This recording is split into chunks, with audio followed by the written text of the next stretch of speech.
आज जिस कंपनी के बारे में हम बात करने जा रहे हैं वहाँ पे आपको सेल्स ग्रोथ में नंबर्स तो आपको माइनस में नेगेटिव में दिख रहे होंगे, बट हम फिर आगे बात करेंगे कि कैसे वो कंपनी बहुत अच्छी कंपनी है एंड उस पर अगर हम इन्वेस्टमेंट करते हैं फॉर लॉन्ग टर्म बेसिस तो वो हमें बहुत अच्छा एक मुनाफा बना के देगा। भले यहाँ पे आपको नंबर्स ख़राब देखने को मिल रहे हो, बट हम आगे पूरी वीडियो में बात करेंगे उस कंपनी के बैकग्राउंड के बारे में, उस कंपनी के प्रोडक्ट के बारे में, एंड देन फिर हम उसमें क्या अभी उसके बेनिफिट्स हैं या फिर क्या क्राइसिस थे, सारी चीज़ें हम डिस्कस करेंगे। तो वीडियो को आखिरी तक ज़रूर देखिए।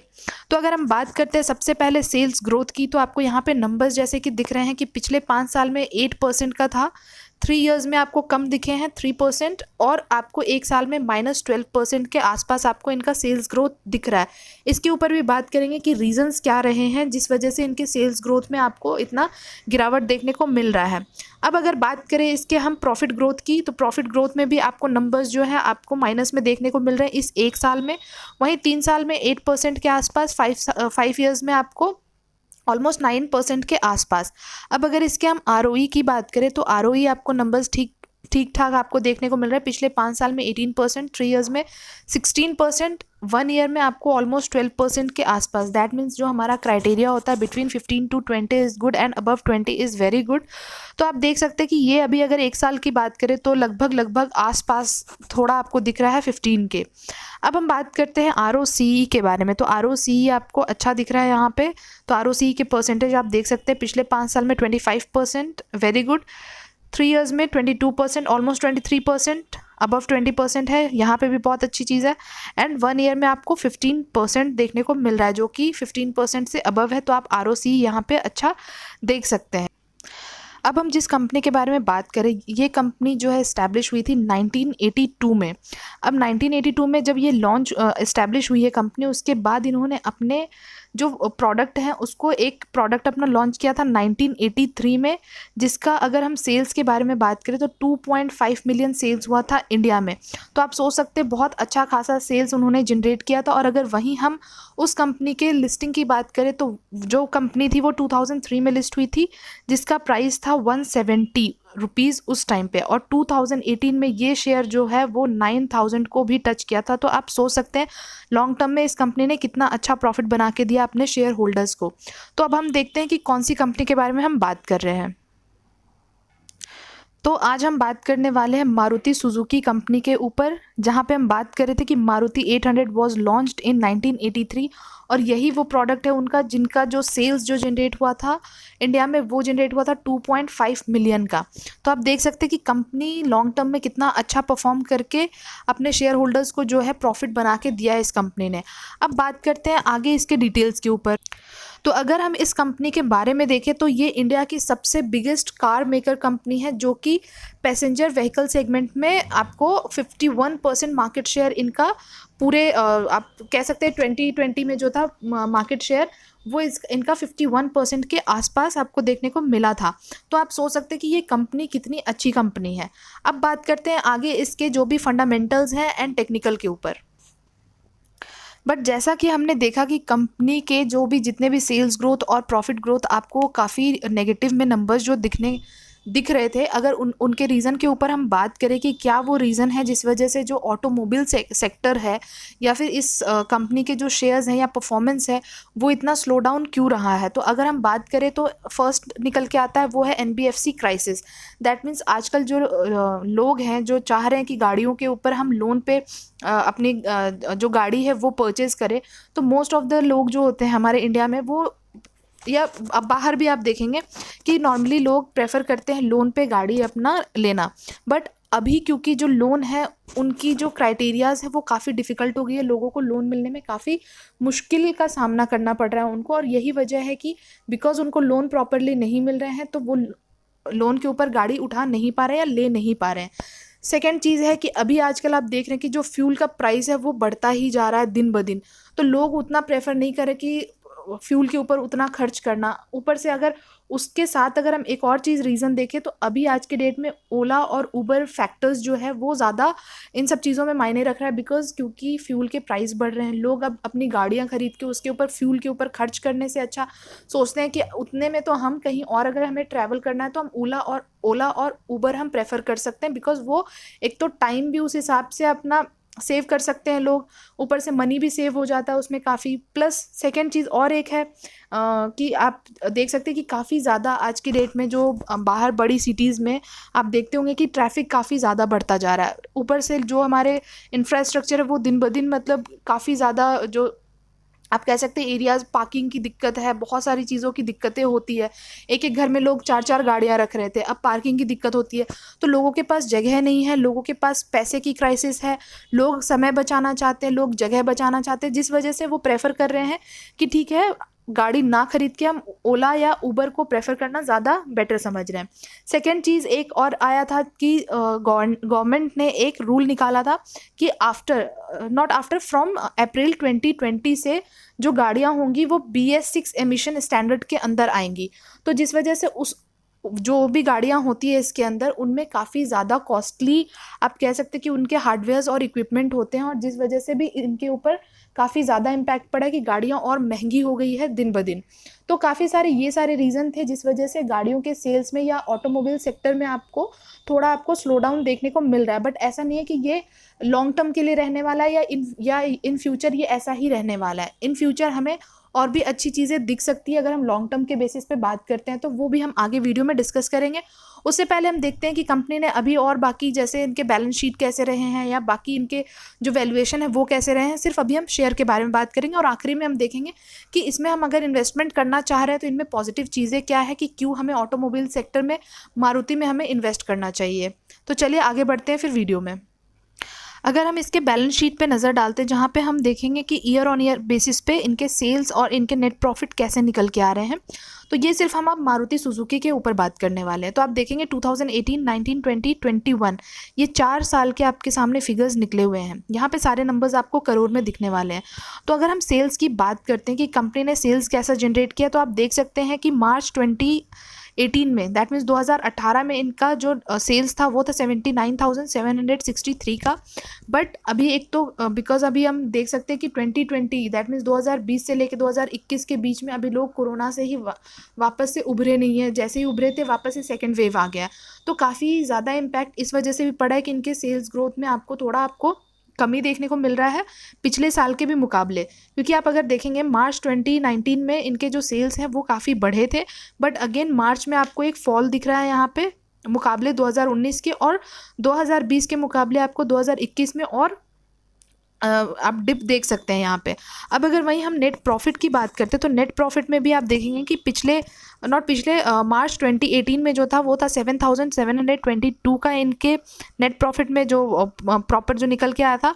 और अगर मार्च 2019 की बात करते हैं तो थोड़ा सा यहाँ पे आपको सेल्स जो है वो गिरा हुआ दिख रहा था, बट उसके बाद काफ़ी ज़्यादा आपको गिरा हुआ दिख रहा है 2020 में और फिर 2021 में। तो यहाँ पे कोविड का भी एक सिनेरियो रहा है जिस वजह से यहाँ पे आपको थोड़ी इनकी जो नेट प्रॉफिट है उसमें आपको कमी देखने को मिल रही है। अब बात करते हैं हम इसके क्वार्टरली बेसिस। अब अगर हम इसके क्वार्टरली बेसिस पे नज़र डालें तो यहाँ पे आप देखेंगे क्योंकि मार्च 2020 में जो पिछले साल जो था कोविड का फॉल वो मार्च 2020 में हुआ था।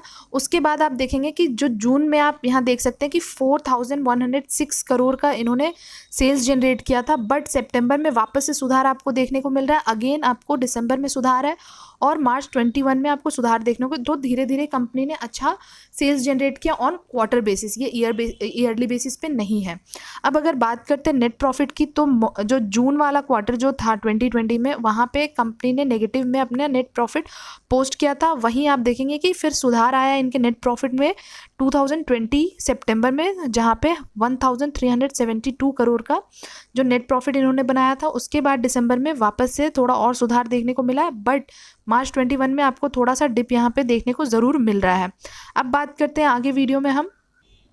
अब अगर हम इसके रिटर्न्स के ऊपर भी नज़र डालेंगे तो आप देखेंगे कि पिछले 3 साल में जैसा हमने देखा था कि सेल्स ग्रोथ, प्रॉफिट ग्रोथ में आपको काफ़ी नंबर्स जो हैं वो कम देखने को मिल रहे थे। तो वहीं रिटर्न्स की अगर बात करते हैं तो रिटर्न्स में आपको 3 इयर्स में आपको वैसा रिटर्न आपको नहीं मिला है, 2 साल में भी नहीं मिला है।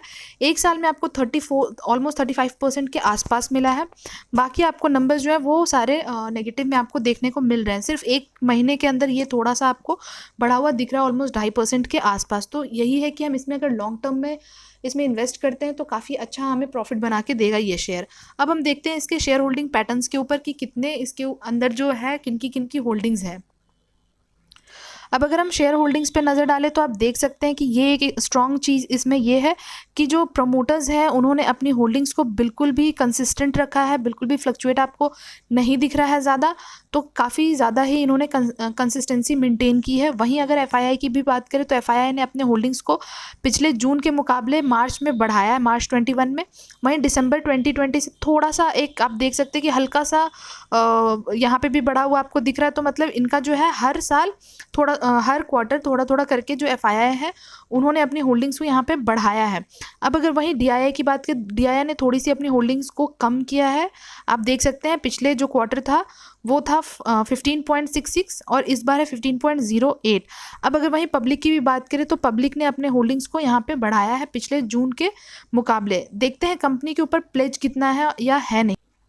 अब वहीं अगर हम कंपनी के ऊपर प्लेज की बात करें तो आप देख सकते हैं कि कंपनी के ऊपर किसी भी तरह का कोई भी प्लेज नहीं है, जो कि ये एक अच्छी चीज़। अब जैसा कि हम सुनते हैं कि म्यूचुअल फंड ने इन्वेस्ट किया है, तो अब हम देखते हैं कि कौन कौन से म्यूचुअल फंड हैं जो इस कंपनी में इन्वेस्टेड हैं, जिन्होंने इन्वेस्ट किया है। तो अगर हम फर्स्ट बात करें तो UTI transportation and logistic fund direct growth, उनका 16% उन्होंने अपना जो है वो इन्वेस्ट किया हुआ है इसमें। वहीं अगर बात करें सेकेंड आईसीआईसीआई, आप देख सकते हैं, यूटीआई देख सकते हैं, मिराई एसेट्स हैं, एक्सिस है, मोतीलाल ओसवाल हैं। तो ये काफ़ी सारे म्यूचुअल फंड्स हैं जिन्होंने इस शेयर में इन्वेस्ट किया हुआ है अपने पैसे। अब अगर बात करें आगे हम वीडियो में इसके वैल्यूएशन के ऊपर देखें तो आप देख सकते हैं कि जो ईपीएस है कंपनी का वो आपको 140 आपको देखने को मिल रहा है। वहीं इंडस्ट्री पी इज़ 54, बट जो स्टॉक पी है वो आपको अंडर वैल्यूड मिल रहा है। तो काफ़ी अच्छे आपको वैल्यूएशन पे आपको मिल रहा है ये शेयर, बिकॉज इंडस्ट्री पी आपको 54 दिख रहा है और जो स्टॉक पी है वो काफ़ी कम है। बाकी डिलीवरेबल्स की भी बात करें तो 44% ऐसे लोग हैं जो इसको अपने लास्ट ट्रेडिंग डे में अपने डीमैट अकाउंट में लेके जा चुके हैं। तो आप भी अपने उसी हिसाब से जो भी है डिसीजन आप बना सकते हैं। अब अगर हम चाहें कि एनालिस्ट की राय हमें माननी है तो आप देख सकते हैं कि 60% एनालिस्ट अभी इसमें बाइंग की रेटिंग भी दे रहे हैं। तो उस हिसाब से आप डिलीवरेबल्स और बाइंग की रेटिंग के हिसाब से अपना जो भी डिसीजन है वो आप अपने फाइनेंशियल एडवाइजर से कनेक्ट करके ज़रूर बना सकते हैं। अब सीधा चलते हैं इसके चार्ट के ऊपर, वहाँ पे देखते हैं कि कंपनी ने अभी तक जो है स्टॉक में कैसा परफॉर्म किया है। अब अगर हम चार्ट के ऊपर डिस्कस करें तो यहाँ पे आपको 1 वीक के टाइम फ्रेम पे चार्ट देखने को मिल रहा है, जहाँ पे हर एक कैंडल 1 वीक को रिप्रेजेंट करता हुआ नज़र आएगा।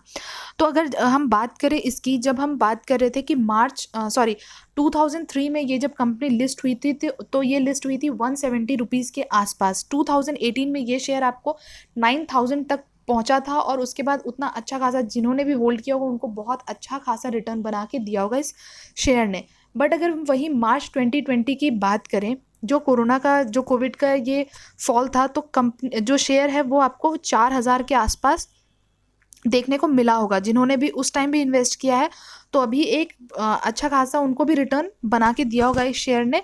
क्योंकि अगर हम बात करें अभी इस 2021 के फेब की, तो फेब में भी इस जो ये शेयर है उसने लगाया था, सबसे जो हाई लगाया था वो लगाया था 8300 का। तो अगर इस टाइम फ्रेम पे आपने अगर होल्ड किया होगा तो आपको अच्छा खासा एक प्रॉफिट तो बना ही होगा। बट कोई बात नहीं, अगर आपने नहीं होल्ड किया है या फिर अभी आपको थोड़ा सा होल्ड करने के बाद आपने प्रॉफिट बुक नहीं किया बट अभी भी उतना ज़्यादा नुकसान नहीं हुआ होगा। हाँ, जिन्होंने बहुत पैसे लगाए होंगे उनको थोड़ा सा लग रहा होगा कि हमें उस टाइम पे एग्जिट करना चाहिए था, बट कोई नहीं, अभी ये शेयर और भी ऊपर जा सकता है। अगर यहाँ पे भी अगर कोई फ्रेश बाइंग करते हैं या फिर यहाँ से भी अगर होल्ड करते हैं वो आगे के लिए, तो उनको अच्छा एक प्रॉफिट बना के देगा ये शेयर।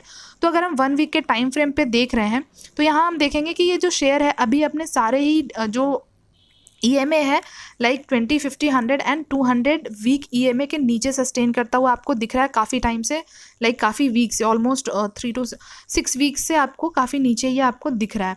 अगर हम वही MACD की बात करें तो MACD हो सकता है आजकल में आपको इस 1-2 हफ्ते में क्रॉसओवर दे भी सकता है।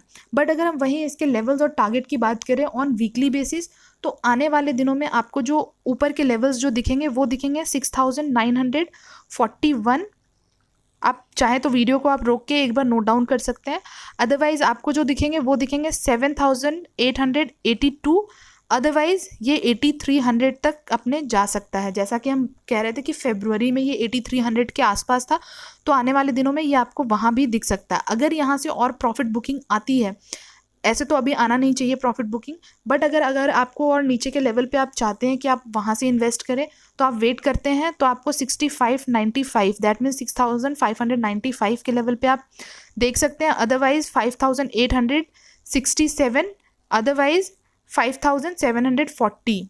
तो आप चाहें तो ये 3 सपोर्ट आप इनके नोट डाउन करके रख सकते हैं, और आने वाले दिनों में अगर आपको इन नंबर्स पे आपको मिलते हैं लॉन्ग टर्म के बेसिस पे, तो आप चाहें तो उस हिसाब से अपनी इन्वेस्टमेंट स्टार्ट कर सकते हैं। बट अगर हम छोटे टाइम फ्रेम पे देखें, क्योंकि ये काफ़ी ज़्यादा हम वीक के बेसिस पे देख रहे थे, तो आपको नंबर्स जो हैं वो काफ़ी, जो लेवल्स एंड टारगेट्स हैं वो काफ़ी आपको ऊपर और नीचे के प्राइस बहुत ज़्यादा डिफरेंस में दिख रहे हैं। हम एक बार छोटे टाइम फ्रेम पे देखते हैं इसको 1 डे के बेसिस पे।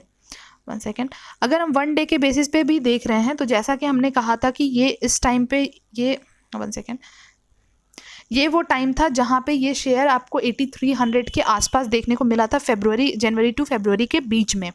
तो अगर हम बात करें 1 डे के बेसिस पे, तो आप देख सकते हैं यहाँ पे भी अपने अभी फ़िलहाल ये 20 डे EMA के ऊपर सस्टेन करने की कोशिश में लगा हुआ है ये शेयर।